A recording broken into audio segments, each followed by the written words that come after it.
Well, hello. How are y'all doing? We got a good announcement here today. It's always great to be here, and I want to thank the folks we have with us today. Our Secretary of State, Laurel Lee, is with us. Our Senate President, Wilton Simpson, is with us. The author of the bill, Representative Danny Perez from Miami, is with us. Our soon-to-be Senator Blaise Ingoglia is with us. Our great Representative Ralph Mazzullo is with us. Representative Rick Roth and Senator Dennis Baxley is with us. So thank you all.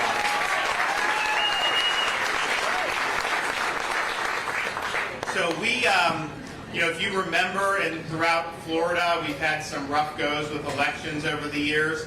We weren't always viewed as the state that had its act together. When I became governor, I said this is going to be a lot of people weren't talking about it, by the way, then in 2019. One of the first things we did as governor was accept the resignation of Brenda Snipes as supervisor of elections in Florida. We were able to remove the supervisor of election in Palm Beach County, and obviously those two counties had a lot of problems over the years. Those have gotten much better. We also, when COVID hit, we did not unconstitutionally change procedures. We followed the law. We applied the law just like it was. And the result was on election night, you counted 99% of the votes by midnight on election night in Florida. Then you looked at these other states, and it took them days, weeks. Some of them, like New York and California, it takes them over a month just to count the votes from one election. And so that does not inspire confidence. I think people see, especially, you'll have one candidate winning on election night, and then 3 days later, the other candidate wins with all these votes that are done. And so that's not the way to do it. So you actually had, after the 2020 election, people were saying, gee, why can't everyone else be like Florida when it comes to this? They never used to say that. I know that for a fact. And so it is what it is. At the same time, you compare us to some of these other states, we did a better job, but there's a lot that needs to be addressed. And so we weren't going to just sit there and say, oh yeah, we've got everything figured out, because there was more to do in the state of Florida to make sure that we have transparent, fair, and elections with integrity. So last year, we signed really landmark legislation that these folks were involved in passing. We'll talk about this when I'm going to sign today. But last year, we signed probably the strongest election integrity measures in the country. We did things like require voter ID when you request absentee ballots. We made sure that you can't just send unsolicited ballots out. California will send ballots to people that haven't lived there for like 5 years. You just get a ballot showing up in like Omaha, Nebraska for California. And so we're not doing that. We've had absentee ballots, you can request them, but you're not doing unsolicited ballots, and that's something very important. Last year we also banned ballot harvesting in the state of Florida, and that's really, really important. And then finally, and maybe most importantly, we banned Zuckerbucks in the state of Florida. And if you think about I think it's terrible to have these Zuckerbucks. What they do is, Zuckerberg did over $400 million in 2020 election. They do it in these, quote, nonprofit groups.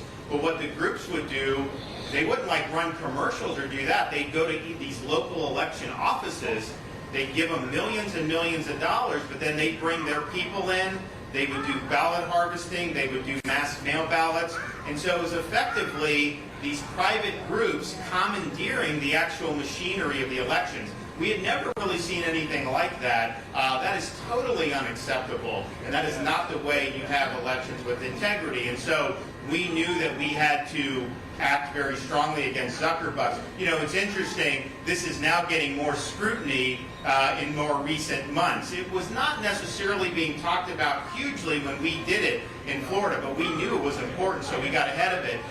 Now people are talking a little bit more about it, and so Zuckerberg himself has actually come up and said, in 2022, I'm not doing Zuckerbucks this year. I'm not doing it. But here's the thing. The fact that we ban Zuckerbucks, we don't have to worry about what he wants to do. He can't do it in Florida no matter what.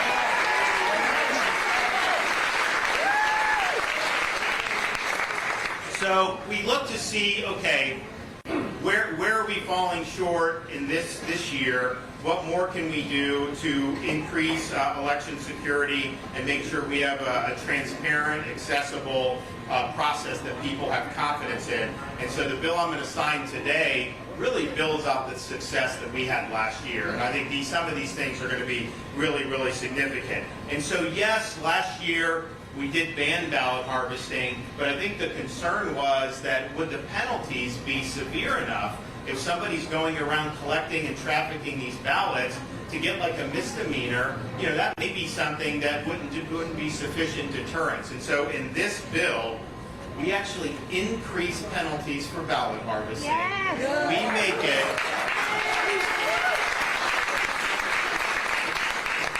if you ballot harvest in the state of Florida, this is now a third-degree felony that you can be.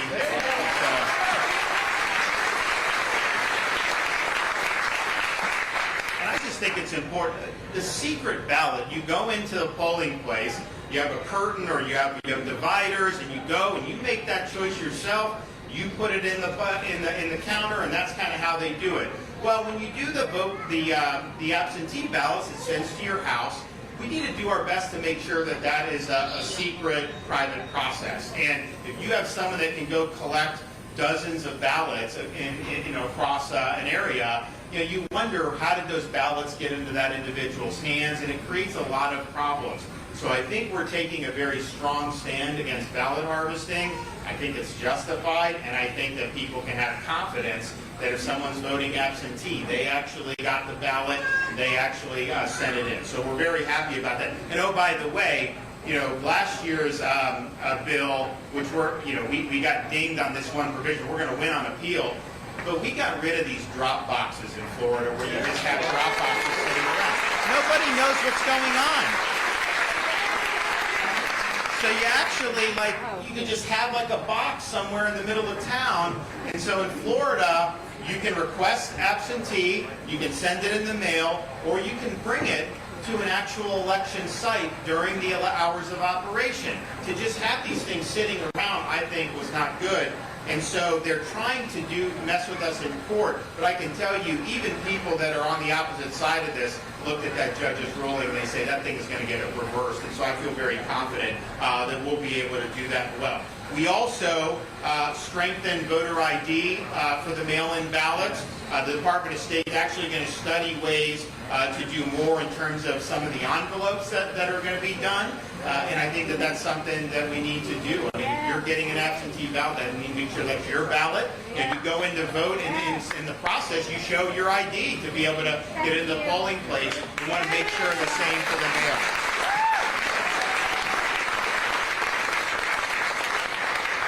We also, in this bill, even though they're supposed to, and look, some supervisors have done a really good job at cleaning the voting rolls, but not all of them have done it. This bill now requires them to clean their voting rolls every year. So, I think it's important.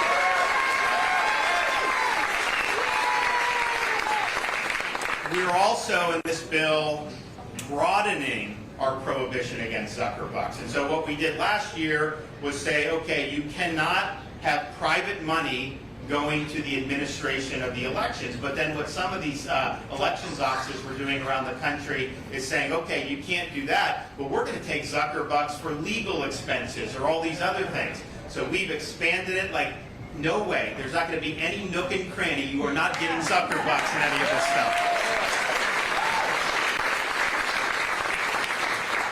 And then probably the most significant part of this bill is you can sit there and say, no ballot harvesting, voter ID, all these things, clean the voter rolls. But how do you know that that's going to be enforceable? And the fact of the matter is, when people see something that they think may violate the law, if you call the supervisor of elections, well, they're not investigators. They're not law enforcement. But what are you going to do? You call like a state attorney's office? They're just not. They do other crimes. They're having to face someone robs a bank, all that other stuff. Some of them may not care as much about the election stuff. I think it's been mixed to how those reactions going to be. So we just want to make sure whatever laws are on the books, that those laws are enforced. and that if people know that we're going to enforce the law, I think everyone will be very happy. So we are creating, for the first time ever, in state government, an Office of Election Crimes and Security to be able to prosecute voter fraud.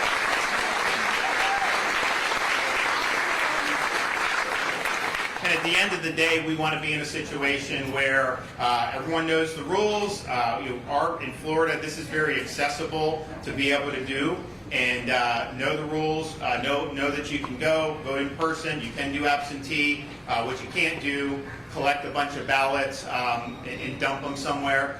So I think it's good, and I think that this office will be very, very much appreciated, and it will allow us to have people who really specialize in election security and in election integrity. And so that's going to be getting off the ground very soon, and I think you're going to see people are really going to be excited. And so my message is just, I don't think there's any other place in the country where you should have more confidence that your vote counts than in the state of Florida.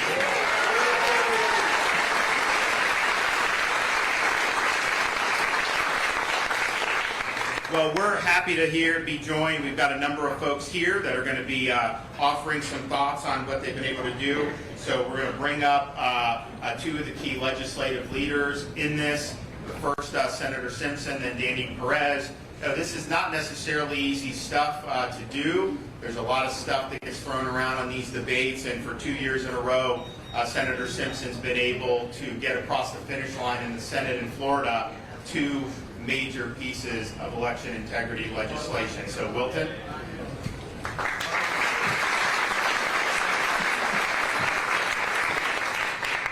Thank you, and how about America's governor here with us today, Governor DeSantis.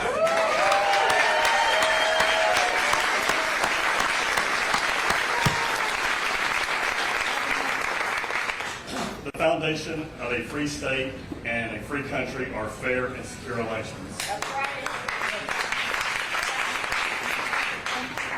It's why Governor DeSantis and this legislature have worked so hard passing not one but two of the strongest elections bills in the nation. Voters expect the rolls to be accurate and their personal information to be protected.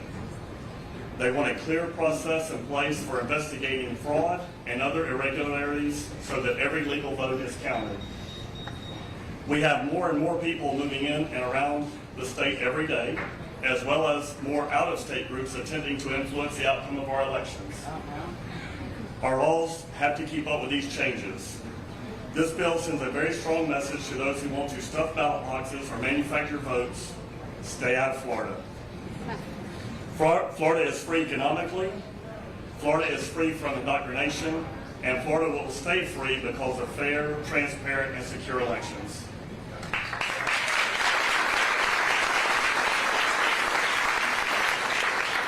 And I just want to reiterate, Governor Sanders did a great job talking about this bill, and I want to thank him for his steadfast leadership on this issue. Thank you again.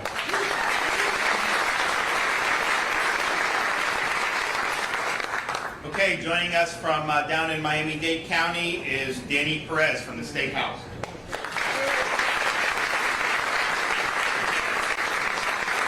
Thank you, Governor. And what I wanted to relay to you all is pretty simple. An issue like elections, the phone calls are astronomical, the emails are through the roof, the meeting requests are insane. And when you notice the kickback that you're getting, it means you're doing the right thing. And on this issue, the governor, the Senate, and the House, under their leadership, accomplished a huge goal across Florida. People said, do you really need to touch elections law?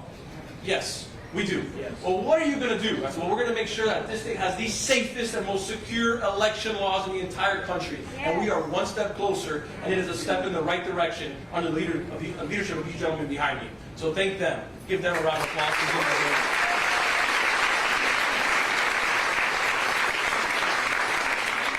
You know, Speaker Sprowls, when he started this year, spoke about elections as well. And he made sure that ballot harvesting was never going to happen again, increasing this to a third-degree felony. I continue to get asked, is it necessary? And that has to be the common question that I've been asked the most. Is it necessary, a third-degree felony? Yes. Yes. Yes. Yes. Hell yes. It is necessary. So thank you guys all for coming out here, and thank you for supporting the House, the Senate, and the Governor. Thank you very much.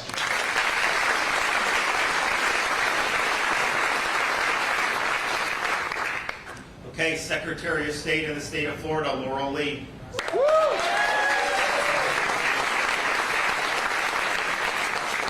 Well, thank you, Governor DeSantis, for your support, for your leadership, and it is such a pleasure to be here with all of you today.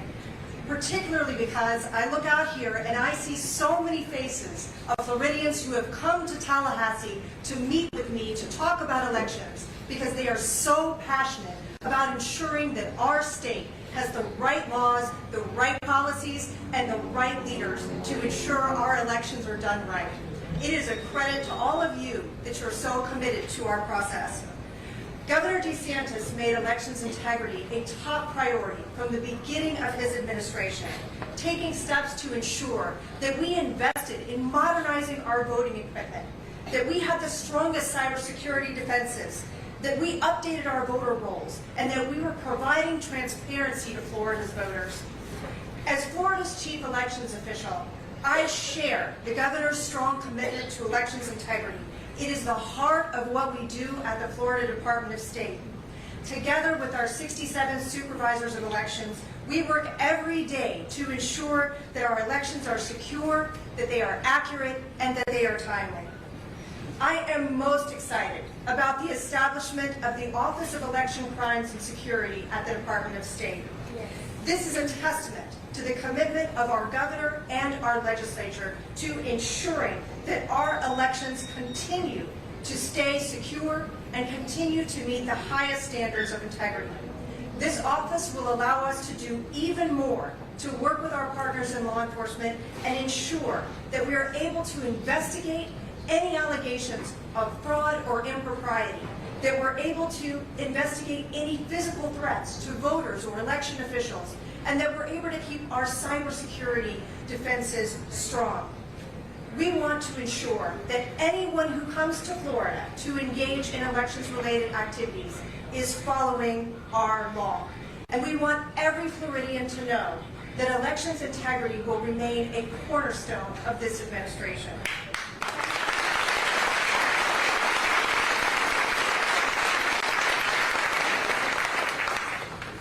The Florida Department of State and our 67 supervisors of election stand ready to defend Florida's voting systems, our elections officials, and our voters.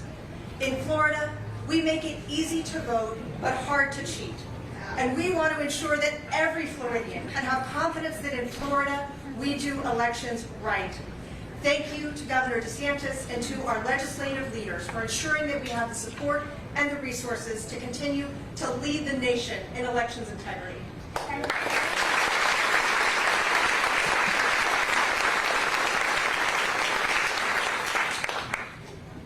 Now, this doesn't deal with voter registration, but I will tell you, people always ask how, we've led the country in net in-migration since COVID, and some people are like, well, who's coming? What's the issue? Are they gonna, you'll have some people that will leave some of these really bad states, and then they'll vote the same way that they came from the state, and then so that's what you don't want.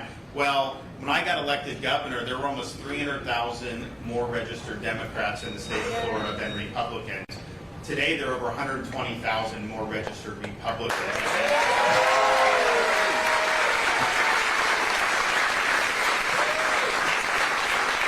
And we never had more Republicans in the history of the state until I became governor. So I just think that that's interesting. I think people do appreciate a free state, and I think they appreciate a lot of what we've been able to do. I also just would like to point out, we had a special session of the legislature last week. And we did the legislature passed a couple bills that I signed, a few bills. One was on the congressional districts. One was on some of these special districts, like you saw with Reedy Creek, that was basically run by Walt Disney Company.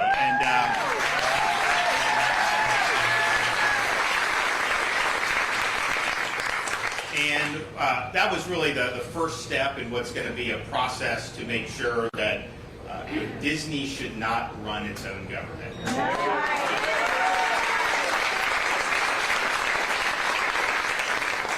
Disney should not be exempt from the laws that every single person in Florida has to pass. And some people are trying to say somehow that they would get a tax break out of not having their special treatment. Trust me, under no circumstances will Disney not pay its fair share of taxes when this is done.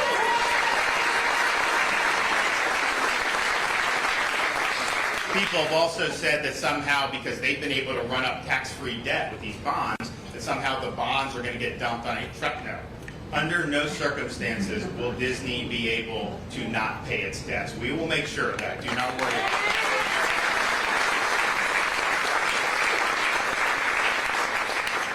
I'd also just like to say that the Florida, we have almost a $200 billion pension system for our state employees. And I don't make investment decisions on it, but I'm part of a board of administration that oversees it. Our board of administration has invested in Twitter stock.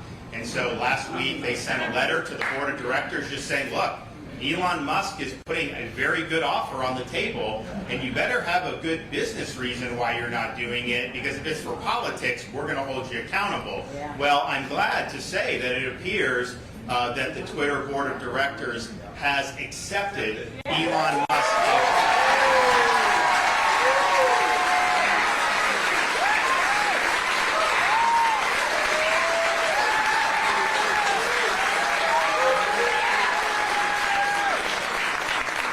And I just think it's very telling that you have some of these legacy media outlets in D.C. and New York saying that this is such a bad thing because Musk believes in free speech. But it shows you what they've used these tech platforms to do. When these platforms first came on the scene, they built themselves as being open platforms, as letting people share ideas. Indeed, they were used to go around a lot of those failed legacy media outlets like NBC and CNN that nobody trusts anymore.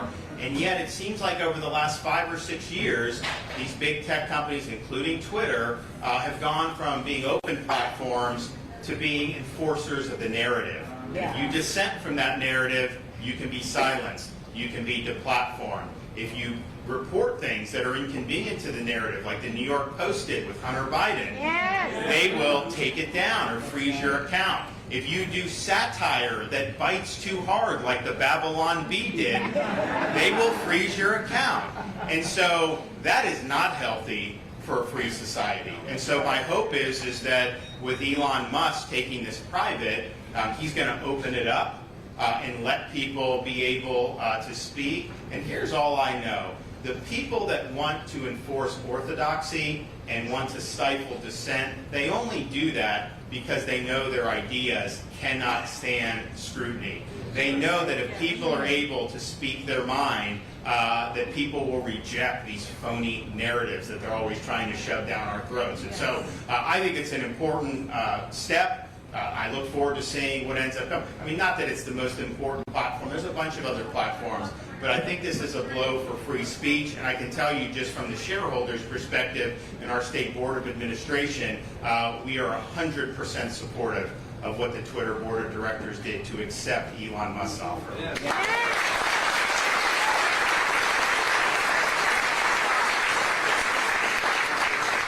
All right, well, it's time to make it official, so we're going to go ahead and put the John Hancock on this. And put the DeSantis on it. All right, so Perez, you want a pen? Who else wants one? Laurel? Is today, what is today's date? Okay. Phones down, please. Yeah. The 26th. April 25.